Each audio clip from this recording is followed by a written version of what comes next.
Bienvenue sur la chaîne. Rose.1988. Likez, abonnez-vous à la chaîne pour ne pas manquer les histoires intéressantes. Tu dramatises. C'est juste un dîner. La remarque d'Alexander, cinglante, fendit le silence de notre cuisine comme un couteau. Avez-vous déjà découvert les véritables intentions de ceux qui vous entourent au moment d'un héritage? Ce genre de moment peut dévoiler des vérités douloureuses. Si cette histoire de trahison, de karma, et de réappropriation de ce qui vous revient de droit vous parle, n'hésitez pas à vous abonner.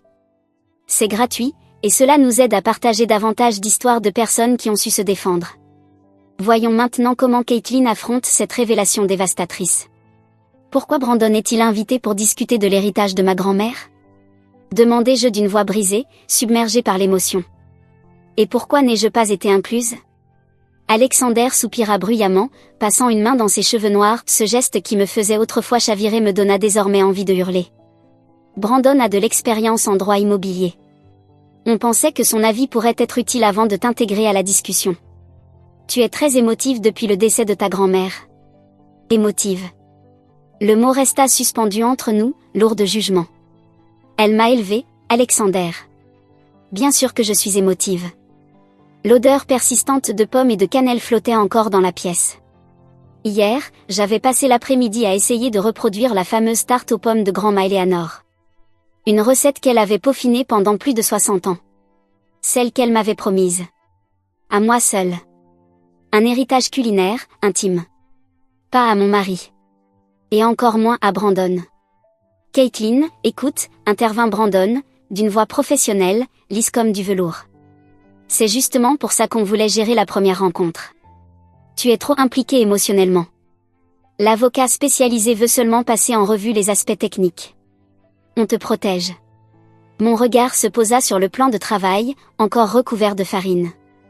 Je me revoyais à 9 ans, aux côtés de ma grand-mère, apprenant à étaler la pâte. Ses mains ridées guidant les miennes, et ce chuchotement complice. Le secret, ma chérie, c'est le froid. Garde tout au frais, sur toutes tes émotions quand il s'agit de famille. Me protéger, répétai-je, revenant au présent. En agissant dans mon dos? Alexander jeta un coup d'œil à sa montre, agacé. Ce n'est pas dans ton dos. C'est juste un dîner avec un avocat pour parler de trucs juridiques ennuyeux. Pourquoi tu transformes ça en 3e guerre mondiale? La voix de grand-ma résonna dans ma mémoire. Fais attention à la façon dont les gens te traitent quand ils pensent que personne ne regarde. C'est là que leurs vraies couleurs apparaissent. Il ne s'agit pas de détails juridiques, murmurai-je en me dirigeant vers le frigo. Il s'agit de l'héritage de ma famille. De la maison au bord du lac. De ses livres de recettes. De l'histoire qu'elle voulait préserver. Voilà exactement ce que je veux dire, coupa Alexander en échangeant un nouveau regard entendu avec Brandon. Tu t'emballes pour des livres de recettes alors qu'on parle de biens immobiliers réels. Des souvenirs d'été remontèrent en moi sans prévenir. Ma grand-mère et moi, assises sur le quai de la maison au bord du lac, entourées de lucioles. Elle me racontait son enfance. La famille, Cathy, ce n'est pas ce qu'on laisse derrière soi. C'est ceux qui comprennent la valeur de ce qu'on laisse. Brandon tout sauta. Alexander et moi voulons juste nous assurer que tout est bien géré. Rien que le phare pourrait valoir. Stop, lancai-je, la voix ferme. Arrêtez de prétendre que tout ça est pour m'aider. Ma grand-mère l'a écrit dans ses lettres, la maison du lac ne devait pas être vendue. Elle devait rester dans la famille. Le visage d'Alexander se teinta de rouge. C'est irréaliste et tu le sais. On habite à 4 heures de là, on ne l'utiliserait jamais assez pour que ce soit raisonnable de la garder. Voilà le vrai fond du problème, pas vrai? Vous avez déjà décidé de ce qu'il adviendra de mon héritage. Je me détournai, ouvris un tiroir, et en sortis la recette manuscrite de la tarte aux pommes de grand-ma. Les bords étaient usés, tachés de beurre. Voilà ce qu'elle m'avait laissé. Pas quelque chose à diviser et vendre entre deux hommes qui n'en comprenaient ni la valeur ni le sens. Écoute, j'ai une réunion dans 20 minutes, dit Alexander d'un ton sec. On peut reporter cette discussion? Le dîner avec Maître Whitman est juste une première étape. Absolument, Caitlin, renchérit Brandon. On fait ça pour toi. Une fois qu'on aura compris le cadre juridique, tu seras pleinement impliqué dans les décisions. Encore ce ton condescendant. Ce regard entre eux, complice et paternaliste. Non, dis-je, étonné moi-même par la fermeté de ma voix. Je ne vais pas être mise de côté comme une simple ligne de l'ordre du jour. Il s'agit de ma grand-mère, de mon héritage. Et vous m'excluez délibérément. Bon sang, s'écria Alexander en frappant le comptoir. Tu es ridicule, c'est juste un dîner. Quelque chose se brisa en moi. La douleur, le deuil, la trahison, tout se cristallisa en une décision. Une décision que je n'allais plus laisser les autres prendre à ma place. Depuis la mort de grand-ma Eleanor, j'avais tout fait pour garder le contrôle. Mais cette trahison, fraîche, brutale, fit tout exploser. Mes doigts tremblaient lorsque j'attrapai mon téléphone et ouvris l'application de voyage, celle que je n'utilisais presque jamais.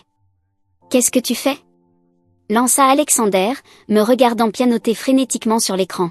« Je réserve un vol, répondis-je froidement. Pour Las Vegas. Vegas ? Tu plaisantes, j'espère ? Tu deviens folle. On a des responsabilités ici. Apparemment, ma seule responsabilité est de rester bien sage pendant que vous décidez, Brandon et toi, de ce que vous allez faire de l'héritage de ma famille. Le message de confirmation s'afficha, un aller-retour pour Las Vegas, départ dans 4 heures. Une décision impulsive, presque irréfléchie, mais terriblement juste. Brandon s'avança, dans un ton soudain plus conciliant, maintenant que la situation lui échappait. Caitlin, sois raisonnable. Alexander essaie juste de t'éviter du stress inutile. Je ris, un rire amer et creux. Du stress inutile ? Ma grand-mère est morte il y a 3 semaines. Et je découvre que mon mari et ma meilleure amie rencontrent son avocat sans même m'en parler. Mais oui, parlons encore du stress inutile. Je me dirigeai vers notre chambre, Alexander sur mes talons. Tu ne peux pas fuir à Vegas juste parce que tu es contrarié à propos d'un dîner, tenta-t-il, tandis que je sortais ma valise cabine du placard. Regarde-moi bien faire, rétorquai-je, en commençant à y glisser des vêtements simples, des tenues pratiques, rien de glamour.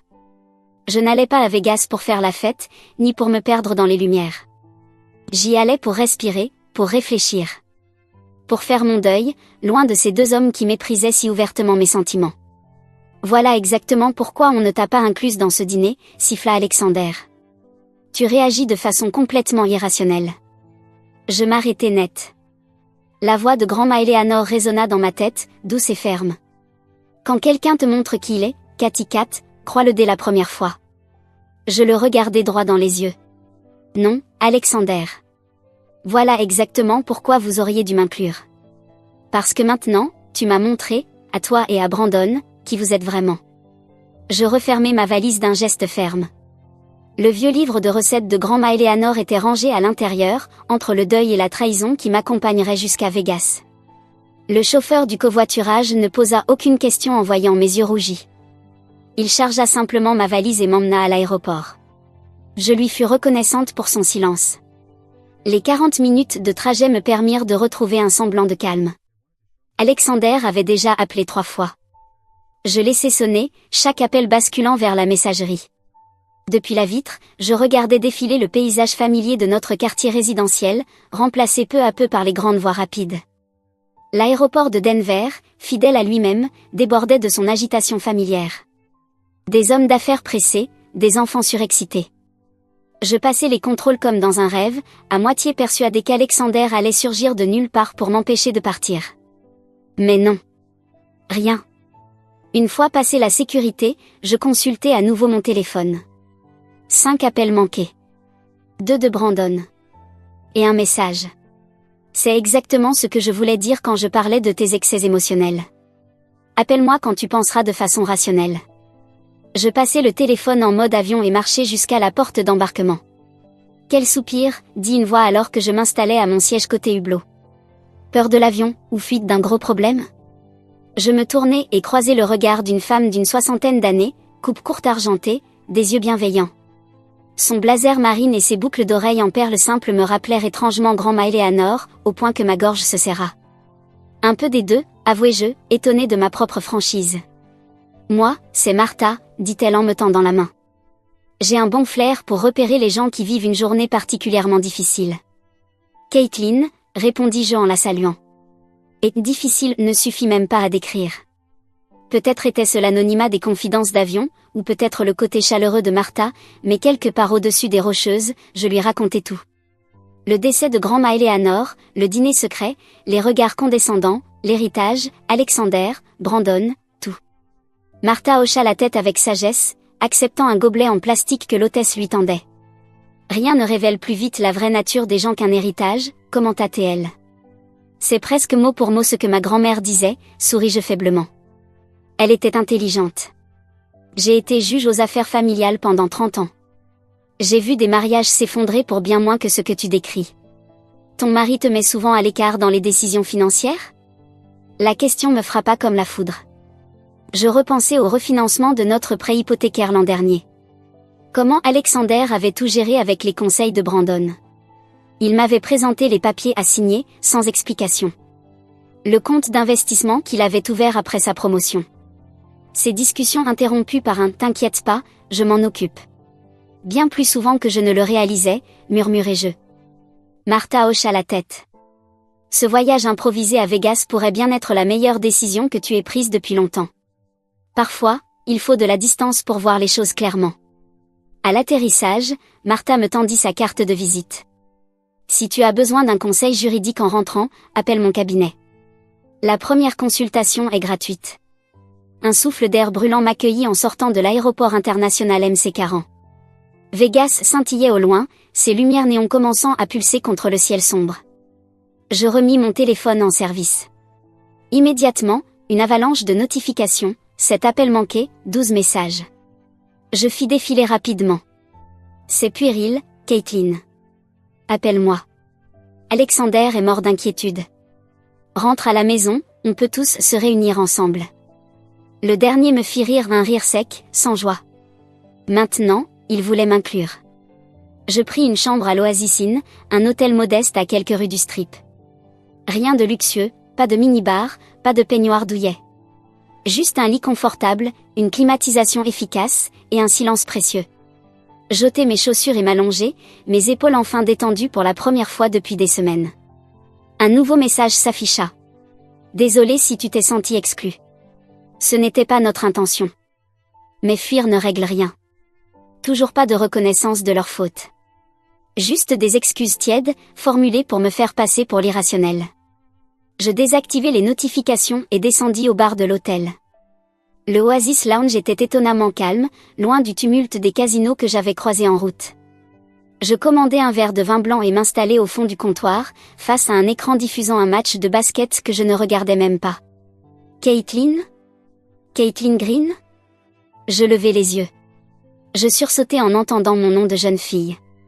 Une grande femme, au sourire familier, s'approcha en portant un uniforme de casino avec « responsable de salle » brodé sur la poche. C'est des Simmons, enfin, des Carson maintenant. On avait anglais renforcé ensemble, en terminale. Des « oh mon Dieu !» Nous nous prîmes dans les bras, un peu maladroitement, mais les années s'effacèrent aussitôt, remplacées par les souvenirs de notre adolescence. Qu'est-ce qui t'amène à Vegas ? Affaire ou fuite de la réalité ? Plaisanta-t-elle en s'asseyant sur le tabouret à côté de moi. Clairement la fuite, avouai-je en prenant une longue gorgée de vin. La meilleure raison de venir ici, dit-elle en hochant la tête. Ça fait 12 ans que je travaille sur les salles de jeu. J'ai vu tous les types d'échappées possibles. Quelque chose en moi se desserra. Le vin et la conversation fluide de déouvrir une brèche. Et sans vraiment m'en rendre compte, je lui racontai tout, la mort de grand-ma Eleanor, les tensions autour de l'héritage, la trahison d'Alexander et de Brandon. Les yeux de Dé se durcirent. Les hommes et leurs égos fragiles. Mon ex-mari me faisait la même chose. Il savait toujours ce qui était le mieux pour moi, sans jamais me demander ce que je voulais vraiment. Ex-mari, répétai-je, le mot étrange sur ma langue. La meilleure décision que j'ai jamais prise, dit-elle fermement. Il m'a fallu 3 ans pour comprendre que je m'effaçais, juste pour le rendre à l'aise. Elle se pencha vers moi. Peu importe ce que tu décides pour ton mariage, ne les laisse pas t'intimider à propos de l'héritage. Ma grand-mère m'a laissé sa collection de bijoux, et mon ex a essayé d'en réclamer la moitié pendant le divorce. Ne cède pas. Nous échangeâmes nos numéros, promettant de nous revoir avant mon départ de Vegas. Je regagnai ma chambre plus légère, comme si un poids avait été soulevé. Je composai le numéro de ma sœur, Emma, un appel que j'aurais dû passer depuis des semaines. Enfin ! S'exclama-t-elle en décrochant. J'essaie de te joindre depuis des jours. Alexander m'a dit que tu étais trop bouleversé pour parler du testament de grand-ma. Quoi? Je me redressai d'un bond. Il t'a dit ça? Ce qui suivit me glaça le sang. Emma m'apprit que grand-ma Eleanor avait été très précise dans ses dernières volontés. La maison du lac avait été léguée conjointement à Emma et à moi par nos conjoints. Sa collection de premières éditions m'était destinée à moi seule, en raison de mon diplôme de lettres. Et surtout, elle avait laissé une lettre séparée à l'avocat, détaillant ses souhaits pour les objets de famille. Tu savais que Brandon aidait Alexander à estimer la valeur des terrains au bord du lac? Me demanda Emma. Il m'a appelé pour poser des questions sur les impôts fonciers de grand-ma. Mes soupçons devinrent certitude. Je me jetai sur ma valise, dézippant la poche latérale où j'avais soigneusement rangé le livre de recettes manuscrit de grand-ma Eleanor. Il n'y était plus. Je vidai tout le contenu sur le lit, les mains tremblantes. Chaque recoin fut fouillé, chaque fermeture éclair ouverte. Rien. Le livre, page écrite à la main, mémoire de 3 générations, avait disparu. À sa place, un mot plié, écrit de la main d'Alexander. Tu me remercieras plus tard de l'avoir mis en sécurité. C'est trop précieux pour risquer de le perdre. Il l'avait pris. Pendant que je faisais ma valise. Le seul objet que je voulais garder près de moi dans ce moment si douloureux. Le téléphone sonna. Alexander, encore. Cette fois, je décrochai. Où est le livre de recettes de grand-ma? Lancai-je sans préambule. Un silence. Il est en sécurité, à la maison, là où il doit être. J'avais peur que tu le perdes pendant ton escapade impulsive. Tu n'en avais pas le droit. J'en avais parfaitement le droit, répliqua-t-il sèchement. En tant que ton mari, je protège nos biens. Nos biens? Ce livre ne t'a jamais appartenu, Alexander. Il reprit ce ton paternaliste que je ne supportais plus. C'est exactement pour ça que Brandon et moi devons gérer les questions d'héritage. Tu es trop émotif pour savoir ce qui a de la valeur, et ce qui n'en a pas. Quelque chose bascula en moi. Ce n'était plus seulement une histoire de dîner, ni même d'héritage. C'était une question de respect. D'autonomie. D'être traité en égal. Très bien, Alexander. Garde le livre, pour l'instant, dis-je avec un calme nouveau. Je m'occuperai de toi à mon retour. Je raccrochai. Puis j'appelai immédiatement le cabinet de Maître Whitman, laissant un message pour demander un rendez-vous privé dès mon retour. Ensuite, j'envoyai un message à Emma. Il faut qu'on parle sérieusement du testament de grand-ma. Appelle-moi demain. Pour la première fois depuis mon arrivée à Vegas, le brouillard du deuil et de la confusion se dissipa, laissant place à une clarté nouvelle. Alexander et Brandon avaient commis une erreur monumentale. Ils pensaient que mon voyage à Vegas était une crise émotionnelle. Ils allaient bientôt comprendre que c'était en réalité, mon réveil. Je ne pouvais pas encore voir ce qui se tramait chez moi, mais je l'ai reconstitué plus tard à travers les appels paniqués, les images des caméras de sécurité et les confessions à demi-mot d'Alexander. Alors que je retrouvais la lucidité dans le désert, mon mari et mon prétendu meilleur ami mettaient en place un plan qui allait se retourner contre eux d'une manière qu'aucun de nous n'aurait pu prévoir. Après notre appel tendu au sujet du livre de recettes, Alexander raccrocha, mal à l'aise. J'avais touché une corde sensible même s'il ne l'avouerait jamais à Brandon, assis à l'îlot de cuisine, occupé à faire défiler des annonces immobilières sur sa tablette. Donc, elle ne revient pas ce soir, demanda Brandon, sans lever les yeux. Non, répondit Alexander avec ce soupir agacé que je connaissais par cœur. Et maintenant elle est obsédée par ce fichu livre de recettes. Je découvris plus tard que Brandon avait refermé sa tablette et s'était penché vers lui avec ce regard complice qu'il utilisait pour conclure ses affaires. Il faut rester concentré. Whitman a accepté de reprogrammer le rendez-vous demain après-midi. La succession d'Eleanor vaut une vraie fortune. Surtout la maison du lac. Il nous faut une stratégie. Mon sang se glace encore en repensant à la façon dont il parlait de l'héritage de ma grand-mère, comme s'il ne s'agissait que d'un actif de plus à liquider. La maison du lac, l'endroit où j'avais passé tous mes étés d'enfance. Où grand-mère m'avait appris à nager. Où nous avions observé les pluies d'étoiles filantes depuis le quai. Pour eux, ce n'était que des chiffres. Whitman semblait assez inflexible sur les dernières volontés d'Eleanor, avait glissé Alexander, pour la première fois légèrement hésitant. Brandon, manipulateur jusqu'au bout des ongles, y vit une opportunité. Justement. C'est pour ça que demain est crucial. Ces vieux avocats spécialisés en succession sont très attachés aux traditions familiales, à la continuité. Il faut qu'ils nous voient comme des héritiers légitimes, dignes de confiance. De vrais gardiens de l'héritage d'Éléanore. Et c'est là qu'ils eurent leur idée. Une idée si absurde qu'elle aurait été comique, si elle n'avait pas été aussi désastreuse. Ils avaient décidé de préparer la célèbre tarte aux pommes de Grand-Ma Éléanore, pensant recréer ainsi une atmosphère authentique pour leur rencontre avec Maître Whitman. Et pour ce faire, ils utiliseraient le livre de recettes volées. Mon héritage. Mon lien avec ma grand-mère. Le symbole même de notre histoire familiale. Tout cela pour convaincre l'avocat qu'ils étaient les mieux placés pour gérer sa succession. Je peux imaginer l'air désemparé d'Alexander face à l'écriture élégante de Grand-Ma, tentant de déchiffrer ses instructions. Lui, qui en 5 ans de mariage n'avait jamais fait griller une tranche de pain. Cuisiner avait toujours été mon domaine, comme il aimait à le rappeler lors des dîners, quand quelqu'un complimentait un plat. Je n'ai jamais fait de tarte de ma vie, avait-il protesté. Brandon, qui ne ferait pas la différence entre un fouet et une spatule, avait eu l'audace de dire. Quelle difficulté? On a la recette, non? Et puis, Whitman a dit qu'il viendrait avec son assistante. Plus on montre notre attachement familial, plus on a de chances que la distribution nous soit favorable. La caméra de surveillance de notre cuisine avait capté quelques extraits de ce qui suivit. Alexander, debout, perdu devant une montagne de farine et de beurre, plissant les yeux sur l'écriture manuscrite de Grand-Ma. Qu'est-ce que c'est que un quart de tasse rase? Marmonnait-il. Brandon, bien sûr, s'était désigné superviseur plutôt qu'aide. Il consultait sa montre toutes les 5 minutes. Il nous reste 3 heures avant l'arrivée de Whitman. La tarte doit être en train de refroidir quand il arrive. L'odeur, c'est la moitié de l'effet. Ce que la caméra n'avait pas enregistré, mais qu'Alexander m'avoua plus tard dans une confession remplie de remords, fut le véritable plan de Brandon. Tandis qu'Alexander s'échinait avec la pâte, Brandon avait évoqué l'un de ses contacts chez l'Acquisite Realty, qui avait déjà 3 acheteurs potentiels, prêts à visiter la maison du lac.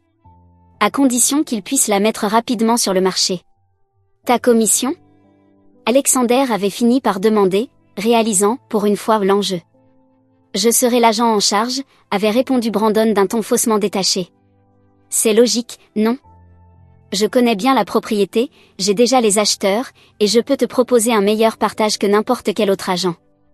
Puis, le fameux appât. Avec les bénéfices, tu pourrais enfin t'offrir cet abonnement au club de golf que tu convoites. Voire même acheter ce bateau. À son crédit, Alexander aurait apparemment eu un moment d'hésitation. Caitlin t'a déjà dit pourquoi sa grand-mère voulait que la maison reste dans la famille? Mais Brandon avait balayé la question d'un revers de main. Et alors? C'est une idée dépassée. Rien que les impôts fonciers, c'est un fardeau. J'aurais voulu être là pour répondre, oui, ça compte. Ça compte parce que cette maison au bord du lac, c'était le cœur battant de notre famille. 3 générations s'y étaient retrouvées chaque été. C'est là que Grand-Ma Éléanore voulait qu'Emma et moi amenions nos enfants. C'est là que les traditions familiales devaient se perpétuer. Certaines choses ne se mesurent pas en dollars. Mais je n'étais pas là. Alexander était dans notre cuisine, massacrant la recette de Grand-Ma, pendant que Brandon lui bourrait le crâne de rêves de bateaux et de clubs de golf. La caméra montra Alexander luttant avec la pâte du dessus, essayant de tresser maladroitement le quadrillage de la tarte. Brandon, toujours pressé, finit par proposer. On laisse tomber la déco, on n'a plus le temps. Je dois encore te briefer pour l'entretien avec Whitman. Leur stratégie, Alexander me l'avoua plus tard, était tout simplement odieuse. On insiste sur le fardeau financier de la maison, sur la valeur sentimentale qu'on préservera en gardant des photos plutôt qu'un bien coûteux, et surtout, on met en avant que Caitlin est trop émotive pour prendre des décisions rationnelles, en ce moment. Trop émotive. Pour parler de l'héritage de la femme qui m'avait élevée. De celle qui avait réparé mon cœur d'orpheline. De celle dont l'amour et la sagesse avaient façonné tout ce qu'il y avait de bon en moi. Oui, j'étais attachée à elle. Avec raison. Ce qui arriva ensuite fut capturé en intégralité par notre caméra de sécurité. Les 2 hommes s'étaient déplacés dans la salle à manger pour passer en revue les documents que Brandon avait préparés, évaluation fiscale, estimation de coûts d'entretien, tous exagérés, manipulés, et soigneusement choisis pour maximiser la rentabilité. Le minuteur avait sonné dans la cuisine. Mais trop occupés à comploter, ils ne l'entendirent pas. La fumée commença à s'échapper du four. L'alarme continua à biper sans que personne ne réagisse. Finalement, Alexander leva les yeux, renifla l'air. Tu sens? Y a un truc qui brûle? On les vit alors paniquer, courir vers la cuisine. Alexander ouvrit brusquement la porte du four, sans l'éteindre. Un nuage de fumée noire s'en échappa. La tarte n'était pas simplement brûlée. Elle avait pris feu. Des flammes léchaient les bords de la croûte, là où le beurre avait coulé. De l'eau! Cria Alexander en toussant dans la fumée. Pas sur un feu de four! Hurla Brandon. Mais c'était trop tard. Alexander avait déjà jeté un verre d'eau sur les flammes. Ce qui ne fit qu'empirer les choses. À des milliers de kilomètres de là, dans le calme relatif de ma chambre d'hôtel à Vegas, j'étais allongé sur le lit, zappant distraitement à la télévision, envisageant un dîner en room service, quand mon téléphone s'illumina, Alexander. Après notre dernière conversation, j'hésitais à décrocher. Mais quelque chose me poussa à répondre, une intuition, ou peut-être l'habitude tenace d'être une épouse responsable. Quoi encore, Alexander? Lancai-je d'un ton plat. Le bruit des sirènes grésillait derrière sa voix. Caitlin, il y a eu un accident. La cuisine, c'est grave. Il y a les pompiers, et les camions. Je me redressai brusquement, le cœur battant. Qu'est-ce qui s'est passé? La tarte, on essayait de faire celle de ta grand-mère pour impressionner Whitman, et... Une voix hurla quelque chose au loin. Est-ce que tout le monde va bien? Demandai-je, l'inquiétude prenant le pas sur la colère. Oui, on va bien. Mais la cuisine, elle est détruite, Caitlin. Et il y a autre chose. Il hésita. Et je compris immédiatement. Le coffre d'espoir de grand-ma? Demandai-je, la gorge serrée. Il était dans la salle à manger. Le feu s'est propagé avant que les pompiers arrivent. Le monde sembla basculer. Le coffre d'espoir de grand-ma Eleanor. L'objet qu'elle avait ramené d'Angleterre en tant que jeune mariée. Il contenait des lettres de famille, des photos sépia d'ancêtres que je n'avais jamais connus, mais dont je connaissais l'histoire. Des journaux intimes couvrant notre lignée jusqu'au XIXe siècle. C'est grave? Demandai-je d'une voix presque inaudible. Les pompiers en ont sauvé la plupart, mais il y a des dégâts. Fumée. Oh. Quelques brûlures sur l'extérieur. Je fermai les yeux. Un chagrin frais, brutal. Une perte qui venait s'ajouter à toutes les autres. Comment c'est arrivé? Finis-je par demander, étonné de la sérénité de ma voix malgré la tempête en moi. Alexander m'expliqua, la tarte, le four, l'eau jetée sur les flammes, leur obsession à préparer la visite de Whitman au point d'oublier le minuteur. Un détail attira mon attention. Attends. Whitman était là pendant l'incendie? Il est arrivé juste quand on tentait d'éteindre le feu, admit Alexander. Il a appelé les secours pendant que Brandon utilisait l'extincteur. Mais c'était trop tard. Le feu avait déjà atteint les rideaux. Et là, dans ma tête, l'image se forma. Claire. Précise. Et je sus qu'ils venaient de signer leur propre perte. Le digne avocat chargé de la succession de grand-ma Eleanor entra dans un chaos indescriptible. Il fut témoin, en direct, de l'incompétence de mon mari et de mon prétendu meilleur ami. Dans d'autres circonstances, j'aurais presque trouvé la scène tragiquement comique. Maître Whitman est resté tout le long, m'expliqua plus tard Alexander. Il prenait des notes. Il prenait des notes? Répétai-je. Oui. Sur les dégâts. Sur les objets de valeur endommagés. Il n'arrêtait pas de mentionner la gestion responsable du patrimoine, et de demander si notre assurance habitation avait été mise à jour pour couvrir les biens d'Eleanor. Un calme étrange s'installa en moi. Passe-le-moi au téléphone. Quoi? Non, Caitlin, il y a encore les pompiers ici, et... Passe-le-moi, Alexander. À ma grande surprise, quelques instants plus tard, la voix nette et professionnelle de Maître Whitman résonna dans mon oreille. Madame Anderson? Ici Maître Jérôme Whitman. J'ai compris que vous étiez actuellement à Las Vegas. Oui, Maître Whitman. Je suis désolée de ne pas être présente pour notre rendez-vous. Étant donné les circonstances, votre absence a peut-être été providentielle. Impossible de lire son ton. Madame Anderson, savez-vous que votre mari et Monsieur Reynolds avaient prévu de discuter aujourd'hui de la vente immédiate de la propriété au bord du lac de votre grand-mère? Je retins mon souffle. Ils vous ont dit ça? Pas directement. Cependant, j'ai trouvé des projections de vente très détaillées parmi les documents qui ont survécu à l'incendie. Des documents provenant de l'agence de Monsieur Reynolds. Je fermai les yeux. Cette confirmation finale me frappa comme un coup de poing. Maître Whitman, ma grand-mère avait exprimé très clairement sa volonté de conserver cette maison dans la famille. Ma sœur et moi y avons passé tous nos étés.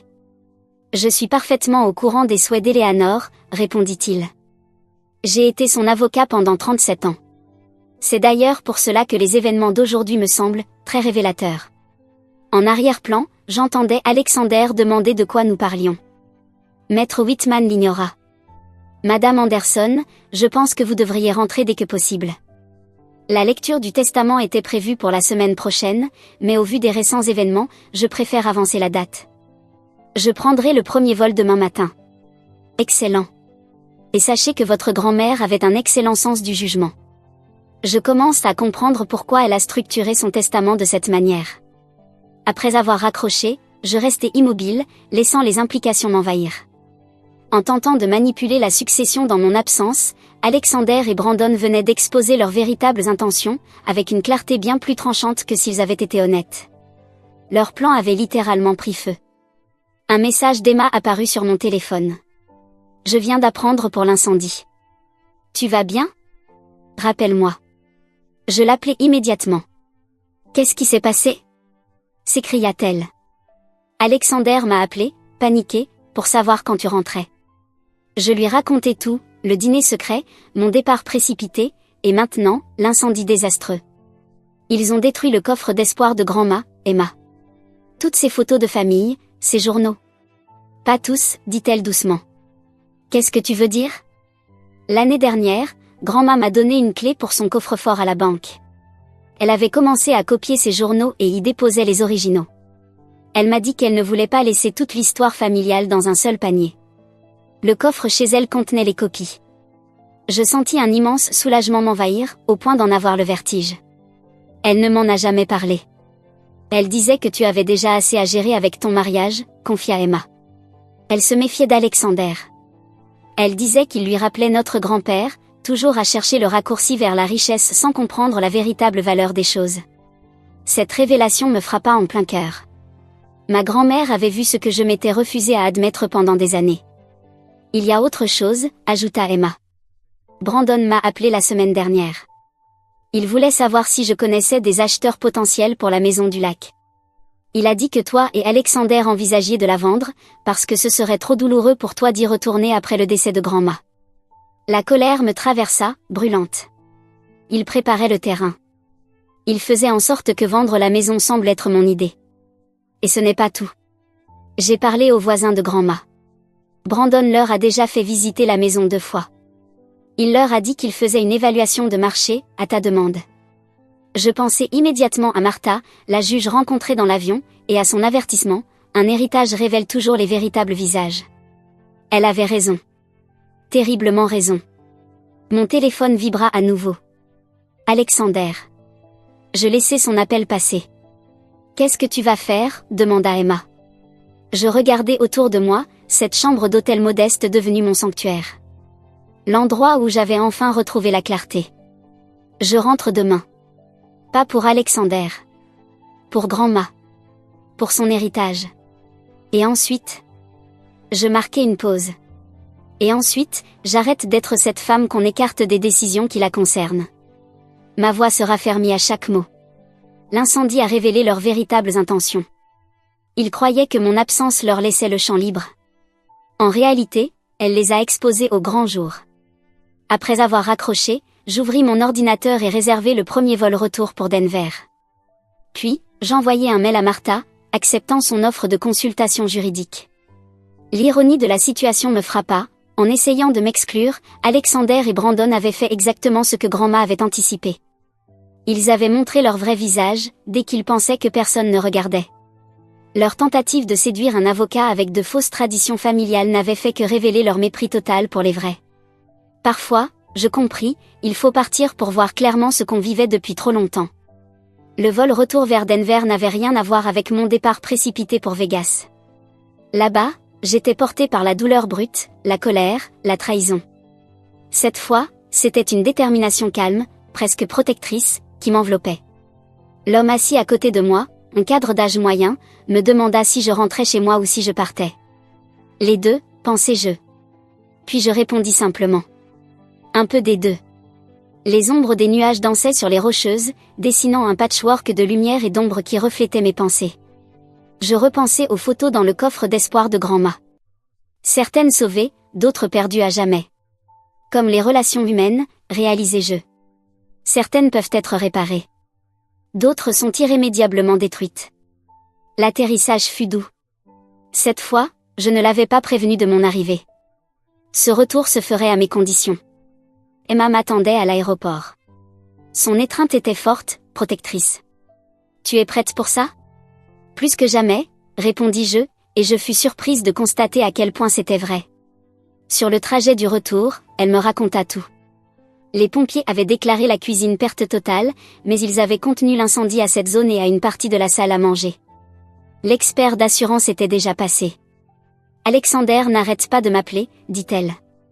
Il veut savoir quand tu rentres. » Et Brandon ? Étonnamment silencieux. Mais ces annonces immobilières listent déjà un « à venir » pour une propriété au bord du lac, avec l'adresse de Grand-Ma. Je serrai les poings, avant de me forcer à les relâcher. Il allait trop vite. Beaucoup trop vite. Quand nous tournâmes dans ma rue, l'odeur âcre de fumée nous saisit. Le ruban jaune interdisait l'accès à la porte de la cuisine. Une camionnette de restauration de sinistre était garée dans l'allée. Alexander sortit en courant dès qu'il entendit la voiture. Son visage était un mélange soigneusement dosé de soulagement et de culpabilité. « Caitlin. Dieu merci, tu es rentrée. » Je le dépassai sans répondre, ignorant son étreinte tendue. L'odeur était pire à l'intérieur, un mélange âcre de fumée et de produits chimiques utilisés contre le feu. Suffocant. Et pourtant, cette fois, j'étais prête. Une cloison en plastique séparait la cuisine du reste de la maison, mais je pouvais voir les dégâts à travers la barrière translucide. Placard noirci, électroménager fondu, traînée d'eau courant le long des murs calcinés. Le livre de recettes, dis-je d'une voix étonnamment posée. Où est-il ? Alexander hésita, puis me guida jusqu'à la salle à manger. Sur la table, reposait le livre de recettes de Grand-Ma Eleanor. La couverture en cuir était brûlée sur les bords, de larges auréoles d'eau s'étalaient sur de nombreuses pages. Avec précaution, j'ouvris l'ouvrage, effleurant les feuilles détrempées jusqu'à retrouver ce que je cherchais, la recette de la tarte aux pommes, celle par qui tout avait commencé. La page était noircie sur les contours, mais, miraculeusement, au bas de celle-ci, la note personnelle de Grand-Ma restait lisible. Pour Caitlin, qui comprend que les recettes, comme les héritages, ne sont pas une question d'ingrédients, mais de l'amour que l'on y met. Je traçai doucement les lettres de son écriture du bout des doigts. Quelque chose changea en moi. La colère se dissipa, laissant place à une résolution tranquille. Maître Whitman nous attend à 15 heures dans son cabinet, dit doucement Emma derrière moi. Alexander releva la tête, alarmé. Nous. Emma et moi, précisai-je. Il a expressément demandé à nous voir seuls. Mais je suis ton mari, protesta-t-il. Cela me concerne aussi. Vraiment ? Demandai-je en le fixant droit dans les yeux. Ou cela concerne surtout tes projets avec Brandon ? Il eut la décence de détourner le regard. La culpabilité traversa brièvement son visage. Caitlin, à propos de ça. Garde ça pour plus tard, le coupai-je. Nous parlerons après mon rendez-vous avec Maître Whitman. Le cabinet de Whitman et associé offrait un contraste saisissant avec le désordre fumant de ma maison.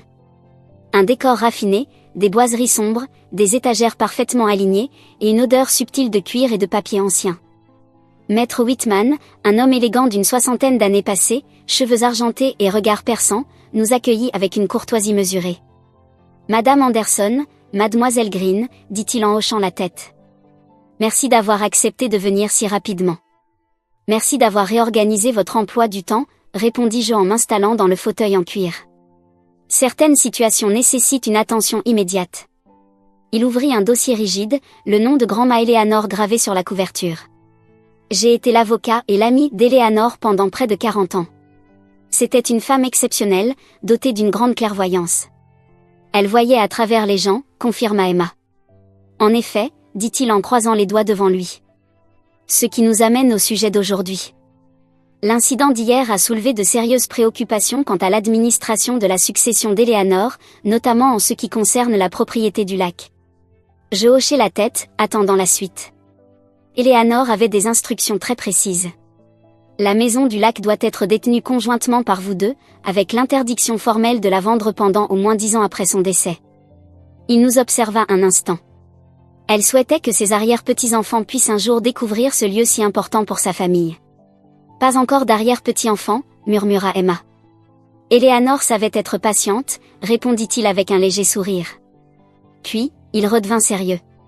Suite aux événements d'hier et aux documents que j'ai examinés concernant des projets de vente anticipée, je dois vous poser une question délicate.